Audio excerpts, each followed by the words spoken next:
It didn't start under bright lights or roaring arenas. It started in the dirt, in backfields, taverns and courtyards. No gloves, no ropes, just two men surrounded by strangers, shouting for blood.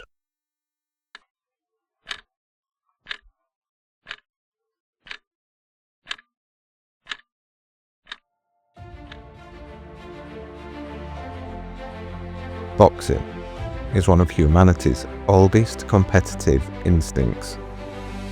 Recorded in art as far back as 3000 BC in Mesopotamia, it became an official sport in the ancient Greek Olympic Games in 688 BC, where fighters wrapped leather around their fists, not for protection, but to make strikes more damaging. There were no weight classes, no timed rounds, and a fight ended only when a fighter could no longer continue. I remember the sand beneath their feet in Olympia. Sweat, dust, the sun burning high. The crowd roared for power, not technique. A single mistake could end a life. And still, they stepped forward. After the fall of the ancient world, organized boxing disappeared for nearly 1,000 years. It returned in 18th century England, where bare-knuckle prizefighting became a favorite pastime among gamblers, laborers, and aristocrats who wagered fortunes on fighters. There were no official weight classes, and fights were brutal, some lasting over 2 hours, continuing until one man was unconscious or unable to stand. Fighters often developed specialty techniques. Wrestling-like throws were legal, chin drops, and defensive stancing to control distance. I stood shoulder to shoulder with men shouting for violence. The ring wasn't a ring, just a chalk circle scratched into dirt.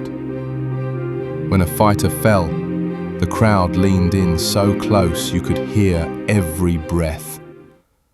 Victory was survival. In 1743, a renowned fighter named Jack Broughton changed everything. After killing an opponent in the ring, he introduced the first codified rules.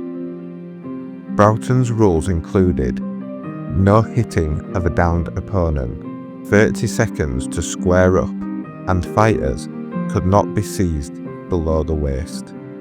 Broughton also introduced the first mufflers, padded practice gloves, to reduce injuries during training matches. Though real fights still remain bare-knuckle, these rules established the foundation for fairness and sportsmanship. I saw those first padded gloves, soft leather, cotton stuffing. Men laughed when they saw them, called them toys. But Broughton wasn't trying to soften the sport. He was trying to ensure men lived to fight again. By the late 1700s, boxing had its first recognised champion. James Figg, the first heavyweight champion of England. Though he fought with swords, staffs, and fists, his fame helped push boxing into more formal venues, and by the 1800s, the sport had spread rapidly across Britain. Promoted in newspapers, staged in amphitheatres, and followed by fans across class lines. Prizefighting had become a cultural force, but bare-knuckle boxing was still dangerous, and public pressure began to demand change.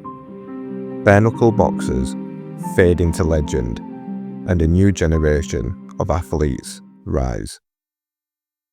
In the next episode, we delve into the Queensborough rules that changed everything. 3-minute rounds, 10-second knockouts, and gloves that were made mandatory.